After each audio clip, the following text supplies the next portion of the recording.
अस्सलाम वालेकुम व्यूवर्स। अभी मैं आ गया हूँ हज़रत टीपू सुल्तान के द्वारा बनाई गई जामा मस्जिद, जो कि श्रीरंगपट्टनम जो किला है मैसूर के पास में, उस किले के अंदर ये शानदार मस्जिद का हज़रत टीपू सुल्तान रहमतुल्लाह अलैह ने निर्माण कराया था।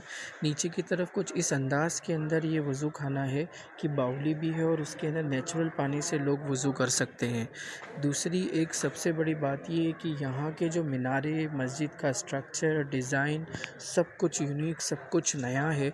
अभी तक जो मालवा सल्तनत के मैंने वीडियो या फिर गुजरात या फिर गोलकोंडा, दक्कन सल्तनत, सबसे अलग, सबसे यूनिक इसका डिज़ाइन रहा है दोस्तों। और इस मस्जिद का निर्माण स्पेशली एक जो वादा उन्होंने किया था और एक सूफ़ी बुज़ुर्ग का जो वादा उनके लिए था, वो ये था, जब आप 7 साल के थे तो बताया जाता है कि एक सूफ़ी बुज़ुर्ग ने आपको कहा था कि एक दिन तुम सुल्तान बनोगे और जब तुम सुल्तान बनो तो मस्जिद का निर्माण कराना। दोस्तों, जब यहाँ आप देखते हैं तो मस्जिद के अंदर काफ़ी सारे यहाँ पर जो सुल्तान के वक्त के जो शाही लोगों की मस्जिद के अंदर कब्रें हैं, और अंदर की तरफ जो मस्जिद में नमाज़ पढ़ने का इंतज़ाम है, सबसे यूनिक बात ये है कि ऊपर नमाज़ पढ़ी जाती है। ये पीछे से मेहराब है, घुमा हुआ यानी चौकोर नुमा है, जहाँ पर इमाम साहब खड़े होते हैं। बैक साइड वाले हिस्से पर एक गुंबद है, चारों ओर बहुत सारी डिज़ाइंस की गई है। और इसी के साथ में नीचे वाला जो हिस्सा है, फ़िलहाल अभी यहाँ बच्चों के लिए मदरसा लगता है। नीचे एक वक्त में शाही लोगों के लिए इस्तेमाल किया जाता था। स्पेशली हो सकता है उस वक्त में टीपू सुल्तान रहमतुल्लाह ही इसका इस्तेमाल करते हों। ये वाला हिस्सा जो मैं बता रहा था आपको नीचे की तरफ, और ऊपर जो लोग खड़े हैं, ऊपर है मस्जिद, और मस्जिद के अंदर ही ऊपर वाले हिस्से में नमाज अदा की जाती है। और दोस्तों, मस्जिद के आइट साइड में जो हिस्से बने हुए हैं, वो फ़िलहाल यहाँ की जो सिक्योरिटी है वो लोग इसका इस्तेमाल करते हैं, या फिर मस्जिद जो मदरसे में पढ़ रहे बच्चे हैं उनके लिए इस्तेमाल किया जाता है।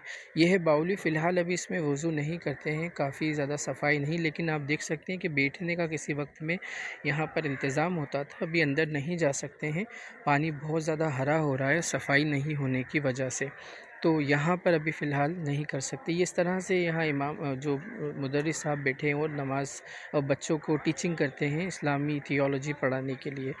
और यहाँ वाला जो हिस्सा है, जैसा कि मैं बता रहा था, ये हिस्सा जो सिक्योरिटी के जो यहाँ पर एएसआई के या गवर्नमेंट की तरफ से लगे हुए लोग हैं, वही इन सभी जो कॉम्प्लेक्सेस है आसपास के, उनका वही इस्तेमाल कर सकते हैं। यहाँ से सीढ़ियों से ऊपर जाना होता है और ऊपर जाकर आप नमाज अदा कर सकते हैं।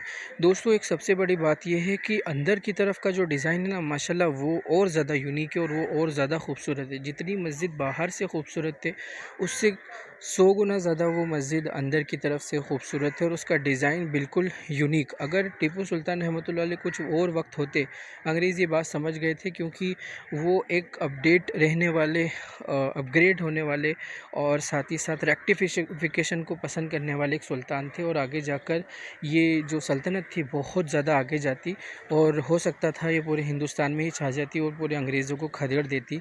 लेकिन उससे पहले ही अंग्रेज़ों ने ये मौका ढूंढा कि उनको कमज़ोर करना ज़रूरी था अगर अंग्रेज़ों को हिंदुस्तान में रहना है तो।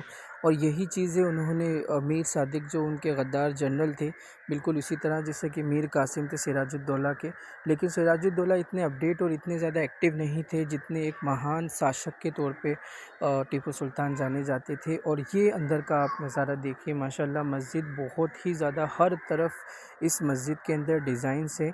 और इस मस्जिद के जो मिंबर हैं और मेहराब हैं, आप अगर इसके पिलर्स को देखेंगे, खंभों को देखेंगे तो काफ़ी चौड़े हैं। ऊपर गुंबद देखेंगे तो हर तरफ डिज़ाइन है।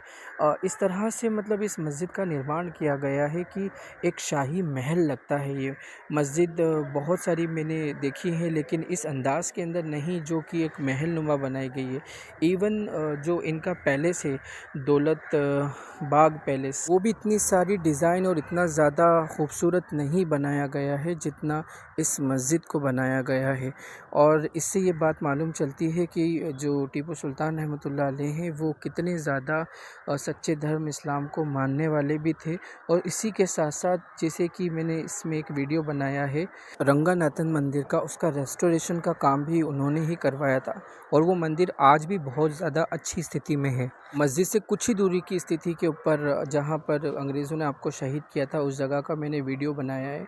और ये जो धार्मिक सहिष्णुता थी, जो बराबरी थी और सब लोगों को एक नज़र से देखना था, तो कभी आप वहाँ जाएँगे तो वहाँ के जो गार्ड्स हैं वो गैर मुस्लिम हैं, लेकिन वो आपकी चप्पल उतरवाएँगे।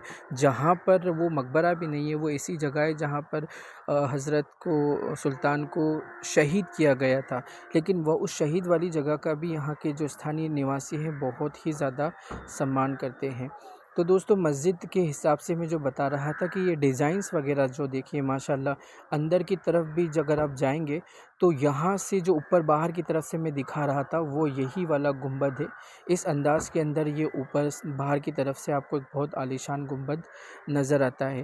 दोस्तों, जैसा कि मैं अपनी सारी वीडियोज़ में आपको बताते आ रहा हूँ कि मैं सुल्तानों की और सूफ़ियों की वीडियो बना रहा हूँ, पूरे हिंदुस्तान में सफ़र करके, और उनके बीच रिश्ते को बता रहा हूँ।